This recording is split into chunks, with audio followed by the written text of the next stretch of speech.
വനപാലകർ കാടിനുള്ളിലെല്ലാം പരതിയിട്ടും കാട്ടാനകളുടെ സാന്നിധ്യം കണ്ടെത്തിയില്ല. അതിൻ്റെ അർത്ഥം പൂർണ്ണമായും ഈ ആനക്കുട്ടിയെ ഉപേക്ഷിച്ചിട്ട് അവർ പോയി കഴിഞ്ഞിരിക്കുന്നു. അവർ പിന്നീട് തിരിച്ചെത്തിയിട്ടേയില്ല.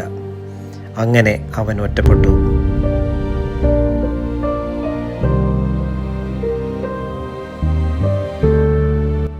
വനപാലകർ താങ്ങായി, തണലായി, സ്നേഹമായി അവനെ കൂടെ ചേർത്ത് പിടിച്ചു.